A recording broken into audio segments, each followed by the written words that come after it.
My name is Kim, and I'm Natalie's homeroom teacher. I have something important to discuss with you. Do you have some time right now?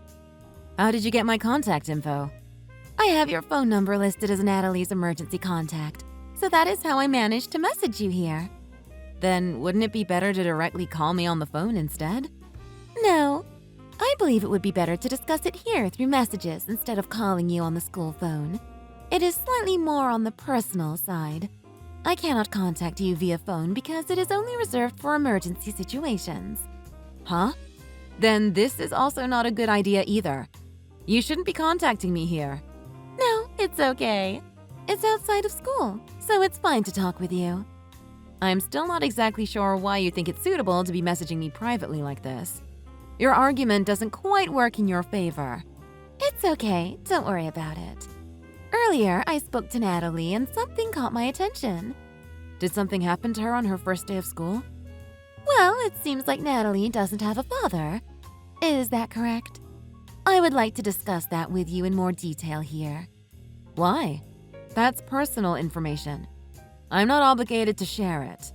So, you don't want to discuss it with me? Please just get to the point already. Why are you asking me about such a thing?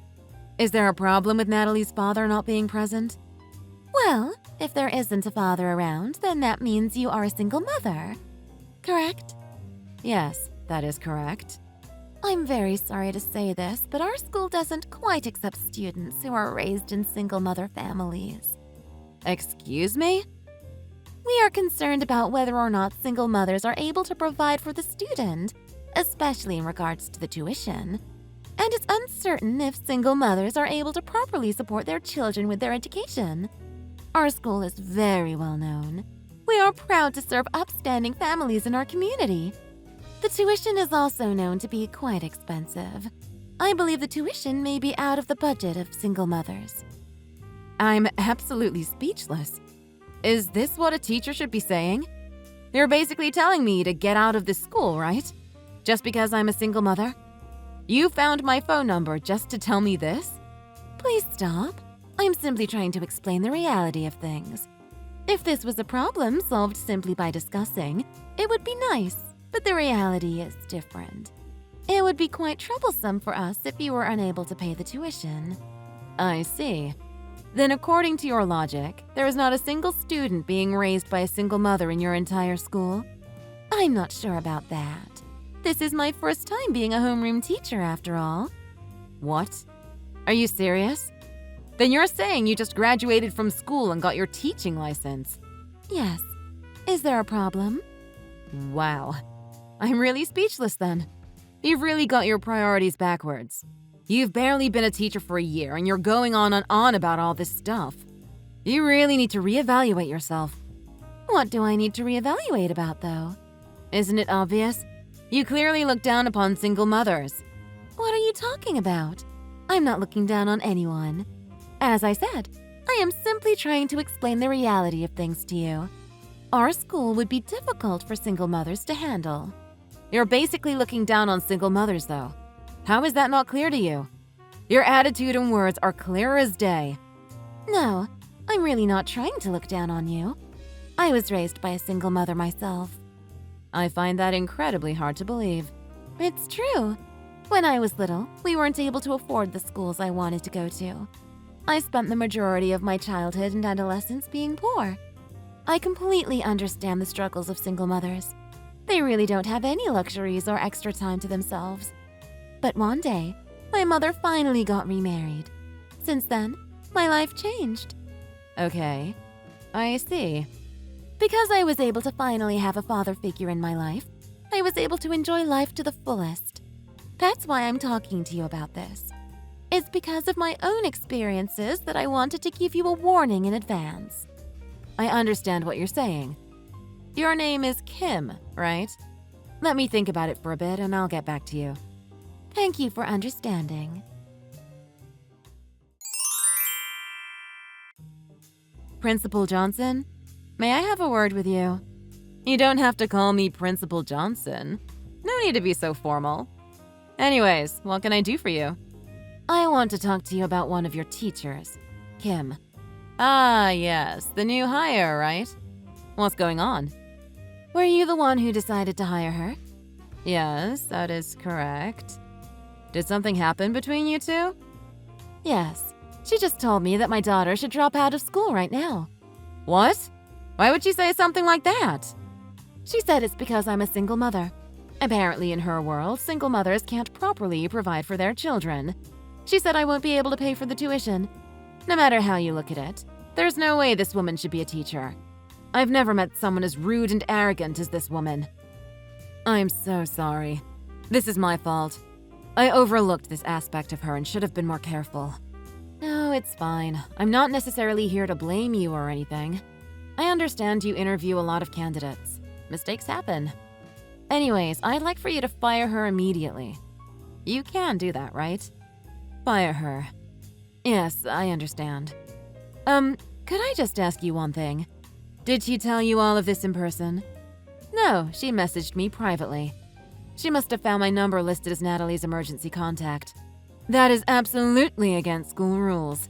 Even if it wasn't a rule, this is just blatantly unprofessional. I will investigate this and immediately take action. She will be fired. Thank you. She was quite confident in herself that she wouldn't be punished for messaging me privately. I'm glad this problem surfaced sooner rather than later. If we didn't realize this, she would have ended up being with the students for a whole year. Who knows what could happen? Exactly.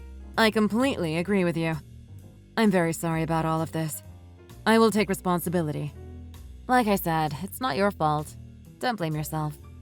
No, as the principal, and especially as the one who ultimately hired her, this is my responsibility to bear. I will share what happened with my colleagues to make sure this does not happen again. It could take up to a week for all of the disciplinary procedures to finish, so... It's alright. I'll leave it all up to you. You've really changed a lot since we first met. I remember those days when you were practically a different person. It's all thanks to you, of course. I've been able to improve myself in so many different ways. And as the principal, I really need to be able to take care of my school responsibly. I'm glad you feel strongly about this. Let's talk again later. I'm counting on you. Thanks for waiting, Kim. Oh, you've already made your decision. That was very fast. Yes, it was a simple decision to make. Yes, I'm glad you think so. We can't allow a student to come to our school without being able to pay for the tuition. Please consider going to a public school. It will be financially better for you. You must not be aware of this, but I am the chairwoman of this school. What? Allow me to say that again. I am the chairwoman of this school. No, you're not. The chairwoman has a different last name than you. You must be bluffing. It's quite obvious. Yes, you're right. I'm currently using my maiden name. Your maiden name? When did you change it? After my husband died, I decided to go back to using my maiden name. But my name didn't change in the school, so that's why you see something different. That's interesting. Maybe I did hear something like that before. I gave a speech to all the faculty members leading up to the first day of school, too. You must not have paid any attention whatsoever. I'm so sorry! Oh, really? I deeply apologize. I honestly had no idea. I'm very sorry. I take back everything I said. Please, I genuinely had no idea. Okay, so you want to take everything back. Now what? What do you mean? Do you think this is all over just because you've apologized and taken back your words? There's no way you're getting off that easily. I'm impressed you even thought you could wrap things up so quickly. No, I mean, that's not what I mean. Well then, care to explain? How do you plan on taking back your words exactly? How will you show responsibility for your actions? I've been very rude to you, so I want to apologize. So, when you didn't know about my position, you didn't think it was rude? No, of course not. That's not what I mean. Let me ask you once more. How do you plan on taking responsibility for your actions?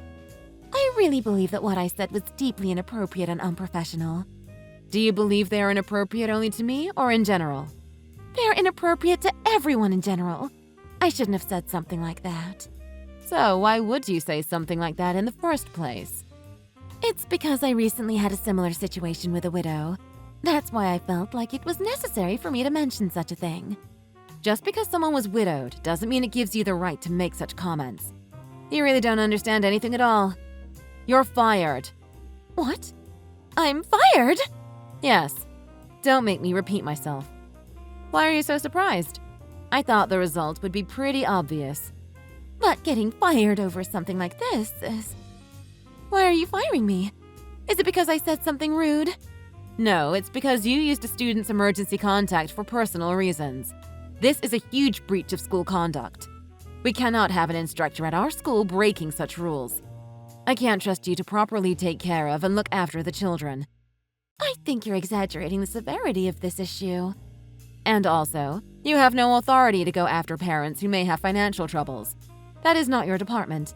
Your job is to teach and guide the students, not come after people like a loan shark. Your comments were rude and you blatantly looked down on me for thinking that I can't afford tuition. There will be a disciplinary meeting, but the result will be the same regardless. You're fired. But I have a reason for my actions, though. I have experience being raised by a single mother. I understand the struggles, so that's why I wanted to discuss them. Yes, you already mentioned this. I know, but I wanted to reiterate the fact that I couldn't go to the schools I wanted to. I worked extremely hard and finally got my teaching license. It's always been my dream. So why is Natalie able to afford going to private school? I just couldn't wrap my head around it. I understand your frustrations, but are you seriously trying to take them out on a 6-year-old? You're genuinely jealous because of my 6-year-old daughter? You, a grown woman, truly need to reevaluate your choices in life. But I wasn't as fortunate as Natalie growing up. I had to wear secondhand school uniforms. But even then, you were able to become a teacher. It's great that you worked hard for your goals. It's true that I worked really hard to reach my goals. But because I wasn't able to afford most of the things growing up, getting a proper education was hard. I could barely afford going the normal route of going to college and getting licensed. It was incredibly long and difficult for me. I worked hard every day just to try and get to where I am. And what about Natalie? Ah, yes. Now I understand why you were being so ridiculously jealous of a 6-year-old. You haven't grown up at all. Anyways, are you still at the school? Huh? Yes, I am. Please leave the school grounds immediately. If you try to stay, I will call the security guards. What? But why? I think it's quite obvious. You've just started working at the school, so there's not much we need to do for off-boarding. There's nothing for you to pass on to your replacement. You don't need to inform your students either. Please leave. Did you even listen to anything I had to say, though? Yes, but it doesn't change the fact that you will be immediately fired. Did you hear how hard I worked to try and get my teaching license? To get to where I am right now? I heard. It has nothing to do with my final decision. Principal Johnson has been friends with me for a long time. She also came from a similar background. She grew up very poor and lost her mother suddenly in high school. What? But she also worked hard, juggling part-time jobs while studying to become a teacher. She's one of the hardest working people I've ever met. She entered college with a scholarship, graduated with flying colors, and now has finally become a principal. Unlike you, she's never tried to flaunt how hard she's worked. She's never asked for pity. She only looks forward and works tirelessly for her dream to become an outstanding educator. But I'm not trying to flaunt. Well, I know that everyone has their own circumstances. Of course, it's nonsense to try and compare who worked harder or who had a rougher childhood. But the fact that you're comparing yourself and being jealous of a 6-year-old is an absolute disgrace. Everyone here at the school works hard, if not even harder. Don't try to put yourself on a pity pedestal. I'm very sorry. Now, if you understand, please leave the school right now.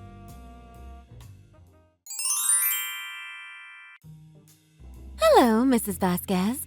It's Kim. It's been a very long time since we last spoke.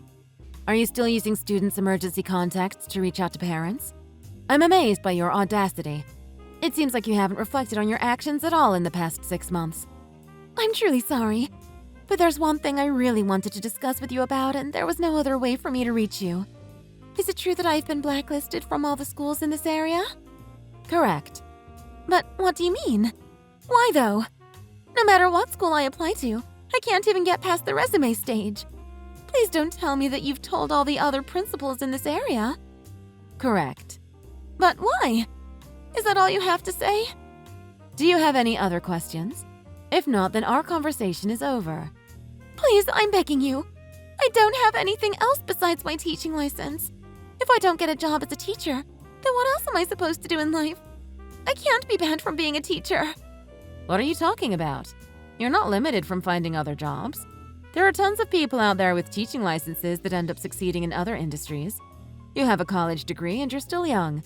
I'm sure there's something out there for you. How do you even have the qualifications and the authority to do such a thing, though? How can you simply decide how someone gets to live their life? Oh my, sometimes you really do say such interesting things. That's rich, coming from a person who judged me and tried to tell me how to live my life.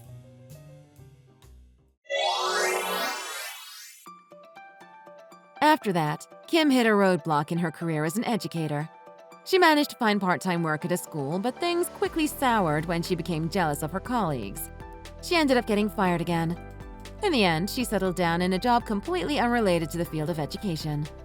I do feel a bit bad for her because of her twisted beliefs and sense of entitlement. But of course, there's no way I can overlook her actions, especially given my position on the Board of Education. Hopefully, there are no children at her new job for her to get jealous of.